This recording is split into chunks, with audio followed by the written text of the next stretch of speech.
जीवन में रहस्य भा। आइए जानते हैं इस वीडियो के माध्यम से ओशो के अनमोल प्रवचन से। अगर अभी तक आपने हमारे चैनल को सब्सक्राइब नहीं किया है तो कृपया सब्सक्राइब करें, इससे हमें मदद मिलेगी। आइए शुरू करते हैं वीडियो। ओशो कहते हैं जीवन ही परमात्मा है।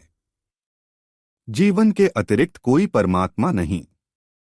जीवन को जीने की कला जो जान लेते हैं वे प्रभु के मंदिर के निकट पहुंच जाते हैं, और जो जीवन से भागते हैं वे जीवन से तो वंचित होते ही हैं, परमात्मा से भी वंचित हो जाते हैं।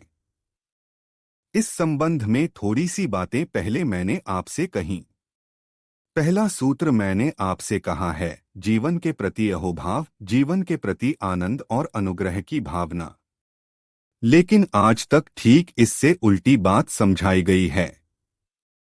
आज तक यही समझाया गया है जीवन से पलायन, एस्केप, जीवन की तरफ पीठ फेर लेनी, जीवन से दूर हट जाना, जीवन से मुक्त होने की कामना। आज तक यही सिखाया गया है और इसके दुष्परिणाम हुए हैं। इसके कारण ही पृथ्वी एक नरक और दुख का स्थान बन गई है। जो पृथ्वी स्वर्ग बन सकती थी वह नरक बन गई है। मैंने सुना है एक संध्या स्वर्ग के द्वार पर किसी व्यक्ति ने जाकर दस्तक दी। पहरेदार ने पूछा तुम कहाँ से आते हो? उसने कहा मैं मंगल ग्रह से आ रहा हूँ। पहरेदार ने कहा तो अभी नरक जाओ, यह द्वार तुम्हारे लिए नहीं है। स्वर्ग के दरवाजे तुम्हारे लिए नहीं हैं। अभी नरक जाओ। वह आदमी अभी गया भी न था कि उसके पीछे एक और आदमी ने द्वार खटखटाया। पहरेदार ने फिर पूछा तुम कौन हो और कहाँ से आते हो? उसने कहा मैं एक मनुष्य हूँ और पृथ्वी से आता हूँ। द्वारपाल ने दरवाजे खोल दिए और कहा तुम भीतर आ जाओ। You have been through hell already. तुम नरक में रहकर ही आ रहे हो।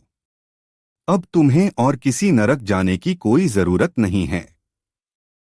मनुष्य ने पृथ्वी की जो दुर्गति कर दी है वह बड़ी आश्चर्यजनक और देखने जैसी है, हैरानी जैसी है। और बहुत भले लोगों ने इस दुर्गति में हाथ बटाया है।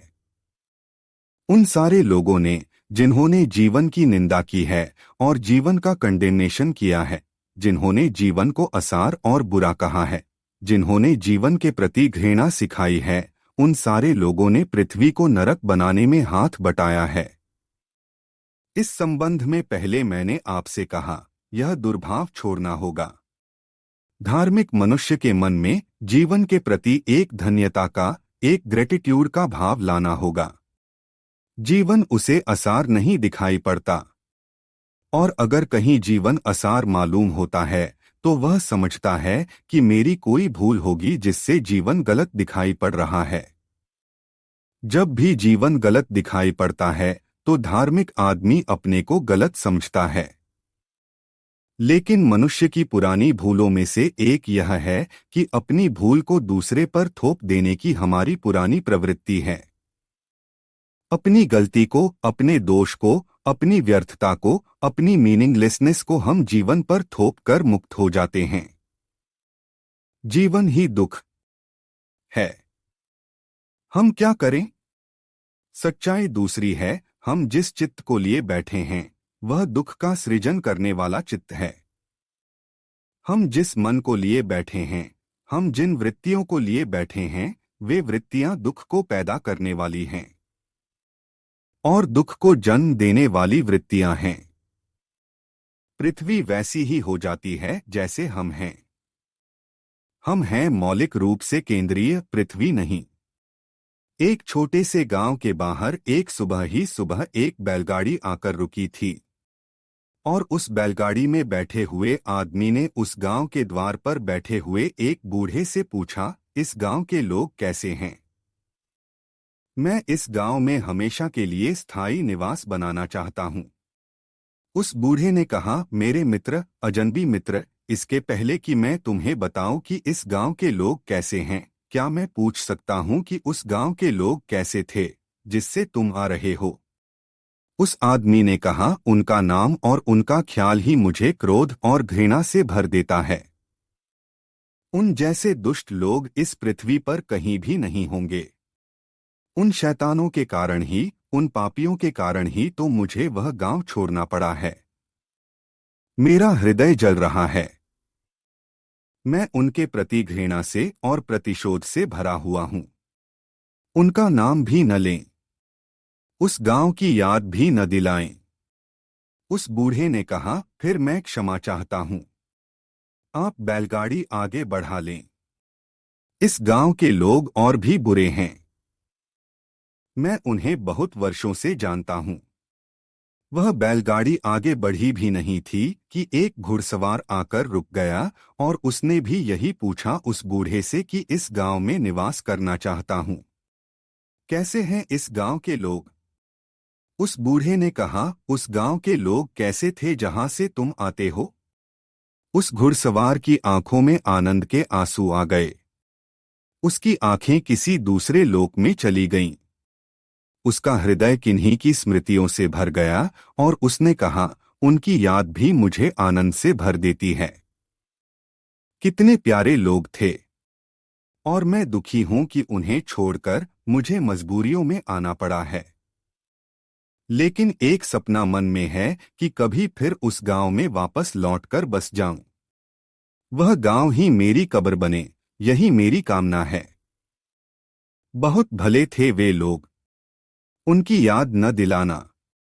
उनकी याद से ही मेरा दिल टूटा जाता है। उस बूढ़े ने कहा, इधर आओ, हम तुम्हारा स्वागत करते हैं। इस गांव के लोगों को तुम उस गांव के लोगों से भी अच्छा पाओगे। मैं इस गांव के लोगों को भली भांति जानता हूं। काश वह पहला बैलगाड़ी वाला आदमी भी इस बात को सुन लेता, लेकिन वह जा चुका था। लेकिन आपको मैं ये दोनों बातें बताए देता हूं। इसके पहले कि आपकी बैलगाड़ी पृथ्वी के द्वार से आगे बढ़ जाए, मैं आपको यह कह देना चाहता हूं कि इस पृथ्वी पर आप वैसे ही लोग पाएंगे जैसे आप हैं। इस पृथ्वी को आप आनंदपूर्ण पाएंगे अगर आपके हृदय में आनंद की वीणा बजनी शुरू हो गई हो। और इस पृथ्वी को आप दुख से भरा हुआ पाएंगे अगर आपके हृदय का दिया बुझा है और अंधकारपूर्ण है।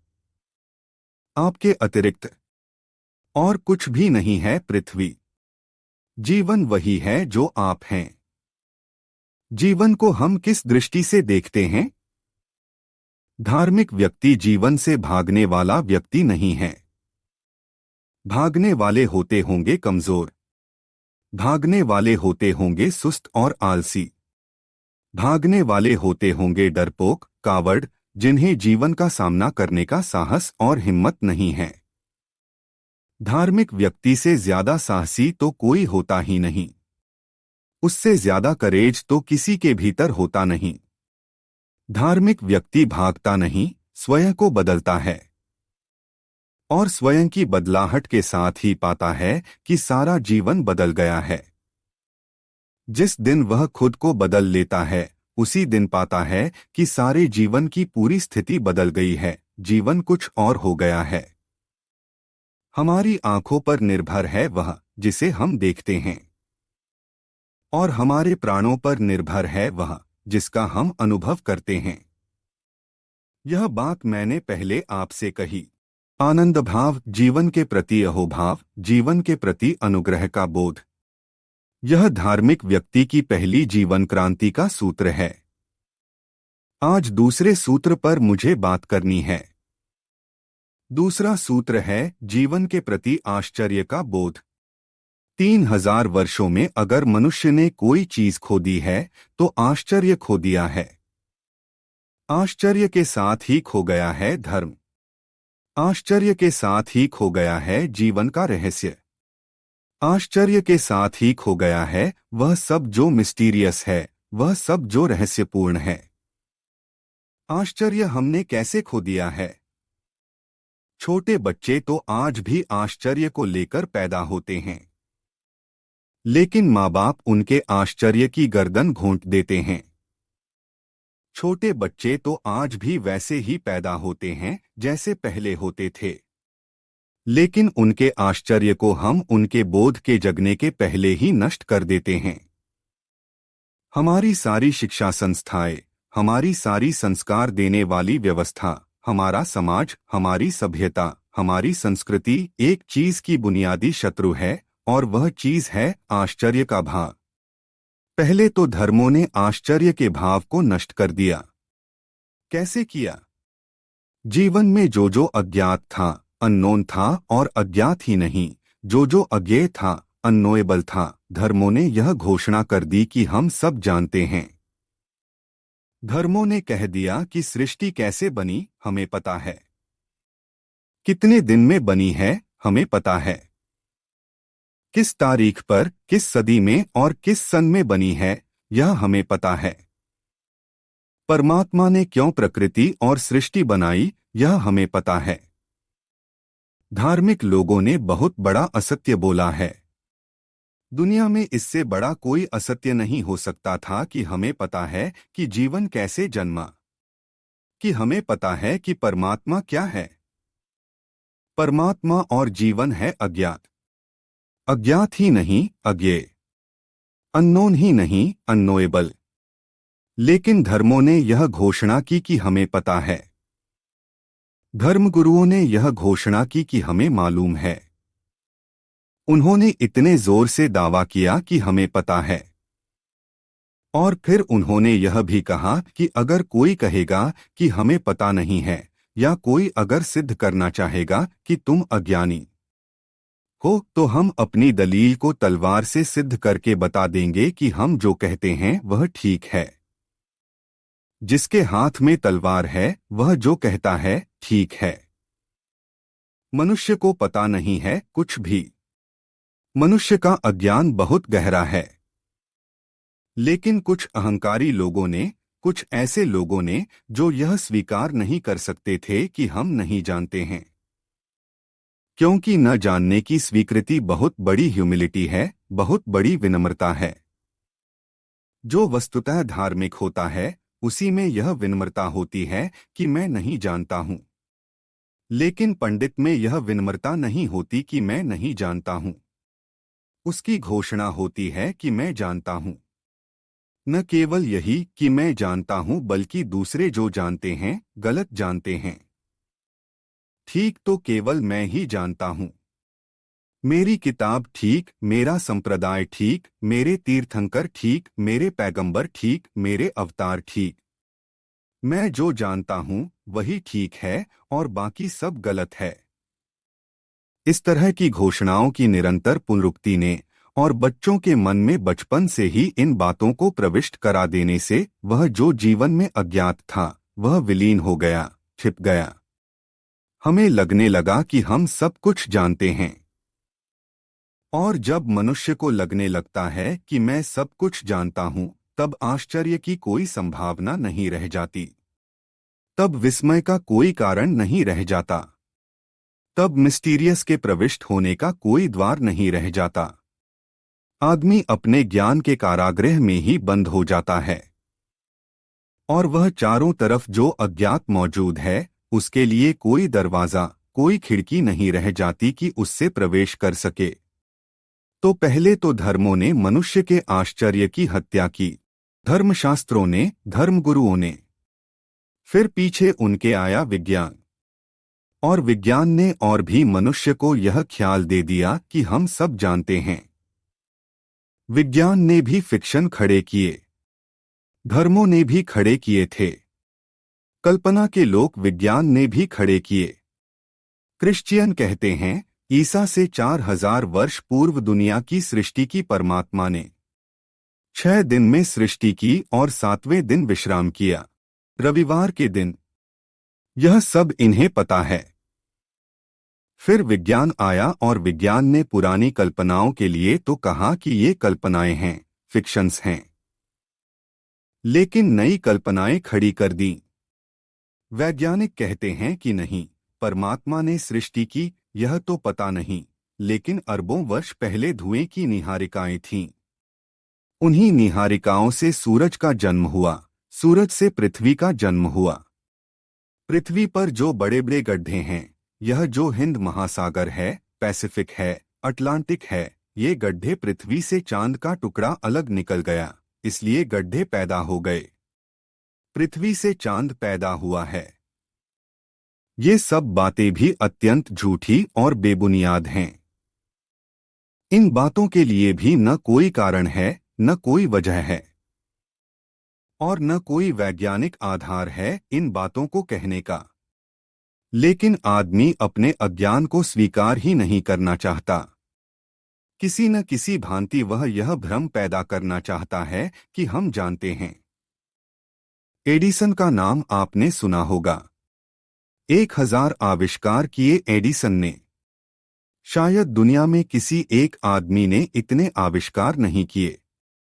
विद्युत की बाबत एडिसन जितना जानता था, शायद कोई नहीं जानता था। एडिसन अमेरिका के एक छोटे से गांव में गया। उस गांव के स्कूल के बच्चों ने एक प्रदर्शनी सजाई थी। उसमें कुछ विद्युत के खेल खिलौने बनाए थे जो बिजली से चलते थे। मोटर बनाई थी, जहाज बनाया था। एडिसन भी देखने गया। बच्चों को क्या पता था कि जो देखने आया है वह जगत का विद्युत के संबंध में जानने वाला सबसे बड़ा विचारक है। एडिसन उन बच्चों के खिलौनों को देखकर खूब खुश होने लगा। उसने पूछा, बच्चों, ये चलते कैसे हैं? बच्चों ने कहा, इलेक्ट्रिसिटी से, विद्युत से। एडिसन ने पूछा, क्या मैं पूछ सकता हूं, व्हाट इज इलेक्ट्रिसिटी? यह विद्युत क्या है? वे बच्चे ठगे रह गए। बच्चों के अध्यापक भी ठगे रह गए, प्रधानाध्यापक भी डरा रह गया। उनको किसी को पता नहीं कि वही आदमी एडिसन है।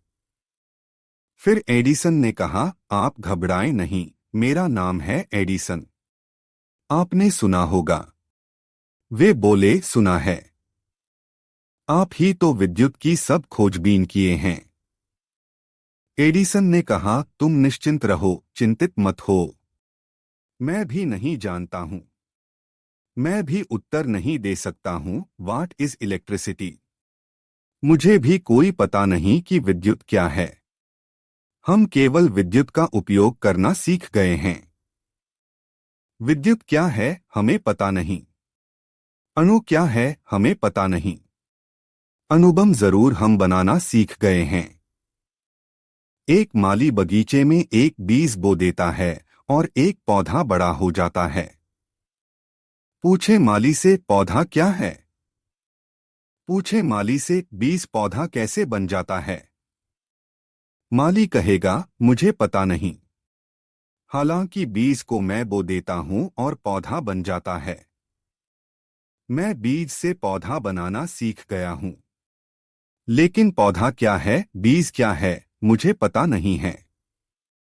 विज्ञान भी बगीचों में काम करने वाले मालियों की तरह है जो बीज से पौधा बनाना सीख गया है। लेकिन जीवन क्या है, विज्ञान के पास भी कोई उत्तर नहीं है। और मैं आपसे कहता हूं, इसका मतलब यह मत समझ लेना कि धर्मों के पास उत्तर है। धर्मों के पास भी उत्तर नहीं है। विज्ञान के पास भी उत्तर नहीं है। आज तक आदमी के लिए जीवन के जो चरम प्रश्न हैं, उनका कोई उत्तर उपलब्ध नहीं हुआ है। पहले धार्मिक लोग धोखा देते रहे कि हमें उत्तर पता है। अब वैज्ञानिक धोखा दे रहे हैं कि हमें उत्तर पता है। और चाहे धार्मिक धोखा दें, चाहे वैज्ञानिक, इससे कोई फर्क नहीं पड़ता। आदमी को धोखा दिया जाता रहा है। आज तक इस सीधे से सत्य को हम स्वीकार करने का साहस नहीं कर सके कि हमें ज्ञात नहीं है कि सत्य क्या है। सत्य अज्ञात है। जीवन और परमात्मा सब अज्ञात हैं। मैं प्रार्थना करना चाहता हूं, अगर दुनिया में चाहते हैं आपकी धर्म वापस लौट आए तो रहस्य के बिना, मिस्टीरियस के बिना, विस्मय के बिना, आश्चर्य के बिना। धर्म वापस नहीं लौट सकता है। पंडितों ने, दार्शनिकों ने, फिलासफर्स ने बड़े कल्पना के जाल रचे, शब्दों के जाल रचे, अनुमानों के जाल रचे और इतने तर्क दिए उन अनुमानों के लिए कि सामान्य मनुष्य को यह भ्रम पैदा हो जाता है कि शायद ये लोग जानते हैं, शायद इन्हें पता है। और इस जानने के भ्रम ने, इस ख्याल ने कि हम जान गए हैं, जीवन के प्रति हमारे जो कदम उठ सकते थे, रहस्य के, विस्मय के, आश्चर्य के, वे उठने बंद हो गए हैं। बचपन से ही हम बच्चे के आश्चर्य की हत्या करते हैं। शायद आपको ख्याल भी न हो, बच्चों के साथ किए जाने वाले बहुत बड़े बड़े अपराधों में यह एक बड़ा अपराध है। बच्चा पूछता है, वृक्ष क्या है? दरख्त हरे क्यों हैं? आकाश में तारे क्यों हैं? तारों में रोशनी क्यों है? आदमी कहां से पैदा होता है? ये फूल इतने रंगीन क्यों हैं? यह तितली इतनी सुंदर क्यों है? और हम सब इस भांति सिर उठाकर उत्तर देते हैं जैसे हमें पता है। छोटे बच्चे समझ लेते होंगे कि पिता जो कहते हैं ठीक कहते होंगे, माँ जो कहती है ठीक कहती होंगी, गुरु जो कहते हैं ठीक कहते होंगे। छोटे बच्चों को धोखा दिया जा रहा है, उनकी इनोसेंस का, उनकी निर्दोषता का शोषण किया जा रहा है। ईमानदार माँ बाप और ईमानदार शिक्षक कहेंगे, हमें कुछ भी पता नहीं। हम भी तितलियों के मामले में, आकाश के तारों के मामले में उतने ही बच्चे हैं जितने तुम हो, हमें कुछ भी पता नहीं। जीवन के संबंध में हम भी उतने ही अज्ञानी हैं जितने तुम हो, हमें कुछ भी पता नहीं है। तो बच्चों के भीतर आश्चर्य का और विस्मय का विकास होगा। तब वे युवा होते होते अत्यंत आश्चर्य से भर जाएंगे। उनके हृदय में आश्चर्य लहरें लेने लगेगा, वे विस्मय से भर जाएंगे। वे जीवन के प्रति जानते हैं, इस भाव से नहीं जानते हैं, इस भाव से जीवन को देखेंगे। लेकिन हम इस भूल में पड़ जाते हैं। हम परिचय को ज्ञान समझ लेते हैं, एक्वेंटेंस को हम नॉलेज समझ लेते हैं। एक माँ अपने बेटे को जन्म देती है, निश्चित ही अपने पेट में बड़ा करती है। लेकिन क्या वह जानती है जो पेट में बड़ा हो रहा है वह क्या है? अगर माँ इस भूल में पड़ जाए तो गलती करती है। यद्यपि उसके ही पेट में जो जन्म ले रहा है और बड़ा हो रहा है, उसके ही खून और मांस मज्जा से जो बन रहा है, वह भी उसके लिए अज्ञात है, अननोन है। वह भी उसे पता नहीं कौन है और क्या है। वह बच्चा पैदा होगा। माँ सोचती होगी, मैं जानती हूं अपने बेटे को। झूठी है यह बात। कोई माँ अपने बेटे को नहीं जानती, कोई बाप अपने बेटे को नहीं जानता। लेकिन परिचय हो जाता है तो हम सोचते हैं हम जानते हैं। फिर हम नाम रख लेते हैं बेटे का, नाम राम और कृष्ण और कुछ और सोचते हैं हम पहचान गए। उसका कोई नाम नहीं है जो पैदा हुआ है। नाम झूठे हैं जो हम दे रहे हैं, और इन्हीं नामों को हम ही देंगे, और हम ही इन नामों को पुकारेंगे, और हम कहेंगे कि मैं भली भांति जानता हूं कि यह राम है। यह राम नाम झूठा है। वह जो पीछे है वह अनाम, नेमलेस, उसका हमें कोई पता नहीं है कि उसका क्या नाम है। जो घर में जन्म लेता है हमसे अपरिचित है, लेकिन रोज रोज उसे देखते हैं, रोज रोज पहचानते हैं, तो लगता है हम जानते हैं। पति सोचता है कि वह पत्नी को जानता है, पत्नी सोचती है कि वह पति को जानती है। कोई किसी को नहीं जानता। पति और पत्नी तो बहुत दूर, हम अपने को भी नहीं जानते हैं। स्वयं का भी हमें कोई पता नहीं है। और जिन्हें स्वयं का भी पता नहीं है, उन्हें और किस चीज का पता हो सकता है? जिन्हें अपना ही ज्ञान नहीं, उन्हें किस चीज का ज्ञान हो सकता है? हमारा अज्ञान बहुत गहरा है, लेकिन इस अज्ञान को हम ज्ञान के शब्द सीख कर छिपा लेते हैं और ज्ञानी बन जाते हैं। अज्ञान से भी खतरनाक वह ज्ञान है जो अज्ञान को छिपाने में सहयोगी बनता है। वे वस्त्र ज्ञान के जो अज्ञान को छिपा लेते हैं बहुत खतरनाक हैं। आदमी के जीवन में जो भी सत्य है और सुंदर है और श्रेष्ठ है उसे ज्ञान के वस्त्रों में ही खो दिया है। पता है आपको सौंदर्य क्या है? पता है आपको सत्य क्या है? पता है आपको शुभ क्या है? कुछ भी हमें पता नहीं है। लेकिन चूंकि किसी को भी कुछ पता नहीं है और हम सभी यह घोषणाएं करते हैं कि हमें पता है, इसलिए मनुष्य जाति में से कोई भी अंगुली उठाकर नहीं कहता कि झूठ बोल रहे हो आप। हम सब एक ही नाव पर सवार हैं। हम सब एक ही बीमारी से पीड़ित हैं, इसलिए हमें पता भी नहीं चलता कि कोई बड़ा झूठ जीवन में बोला जा रहा है। बहुत बड़े झूठ प्रचलित हुए हैं, लेकिन अगर झूठ सभी को पकड़ लें तो उनका पता चलना बंद हो जाता है। एक बार ऐसा हो गया था, एक गांव में एक जादूगर आ गया था और उसने आकर गांव के कुएं में कोई मंत्र पढ़ा और कोई चीज डाल दी और कहा कि इस कुएं का पानी जो भी पिएगा वह पागल हो जाएगा। सांझ होते होते गांव के सभी लोगों को उस कुएं का पानी पीना पड़ा, क्योंकि प्यास नहीं सही जा सकती, पागलपन सहा जा सकता है। मजबूरी थी, जानते हुए कि पागल हो जाएंगे, पानी पीना पड़ा। सारा गांव सांझ होते होते पागल हो गया।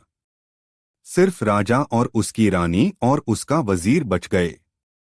उनके मकान में दूसरा कुआं था। वे गांव के कुएं से पानी नहीं पीते थे, उनका अपना कुआं था। वे तीनों बच गए। वे बड़े प्रसन्न थे कि हम अच्छे बच गए हैं। पूरा गांव तो पागल हो गया है। लेकिन सांझ उन्हें पता चला कि भूल हो गई हमारे बचने में। पूरे गांव के लोग जुलूस बनाकर घर के सामने आ गए और नारे लगाने लगे और उन्होंने कहा कि ऐसा मालूम होता है राजा का दिमाग खराब हो गया है। राजा को बदलेंगे हम। यह राजा नहीं चल सकता अब। यह लोकतंत्र का जमाना है। पागल राजे नहीं चल सकते। उतरो नीचे महल से। तुम्हारा दिमाग खराब हो गया है। हम तुम्हारा इलाज करवाएंगे। राजा बहुत घबराया। उसके सिपाही भी पागल हो गए थे। उसके नौकर चाकर भी पागल हो गए थे। उसके सैनिक भी पागल हो गए थे। उसने अपने वजीर से कहा, क्या करें हम? बात उल्टी है। पागल ये लोग हो गए हैं। लेकिन भीड़ जब पागल हो जाती है तो बताना बहुत कठिन है कि पागल हो तुम। क्या करें हम? वजीर ने कहा, एक ही रास्ता है, पीछे के दरवाजे से हम भागें, जितनी तेजी से भाग सकते हों, और उस कुएं का पानी पी लें जिस कुएं का पानी इन लोगों ने पिया है। तो ही हम बच सकते हैं। वह राजा और वजीर भागे। उन्होंने जाकर उस कुएं का पानी पी लिया। उस रात उस गांव में बड़ा जलसा मनाया गया और गांव के लोगों ने बड़ी खुशी मनाई और भगवान को धन्यवाद दिया कि राजा का दिमाग ठीक हो गया। जब सारा समूह एक ही पागलपन से पीड़ित होता है तो पहचानना कठिन हो जाता है कि पागलपन क्या है। और अगर कोई आदमी पहचान ले तो वही आदमी उल्टा पागल मालूम पड़ता है, भीड़ पागल नहीं मालूम पड़ती। जीसस क्राइस्ट पागल मालूम पड़ते हैं, इसलिए भीड़ ने उन्हें सूली पर लटका दिया। सुकरात पागल मालूम पड़ता है, इसीलिए भीड़ ने उसे जहर पिला दिया। मंसूर पागल मालूम पड़ता है, भीड़ ने उसकी चमड़ी खींच ली। गांधी पागल मालूम पड़ते हैं, भीड़ ने गोली मार दी। आज तक जितने लोगों ने भीड़ के कुएं का पानी नहीं पिया, उनके साथ यही दुर्व्यवहार हुआ है। और भीड़ निश्चिंत है। भीड़ को शक पैदा नहीं होता, क्योंकि चारों तरफ सभी लोग गवाह ही होते हैं कि ठीक हैं हम। यदि आपको यह वीडियो प्रेरणादायक लगी हो तो कृपया हमारे चैनल को सब्सक्राइब करें। हमें आपके विचारों का इंतजार रहेगा। धन्यवाद।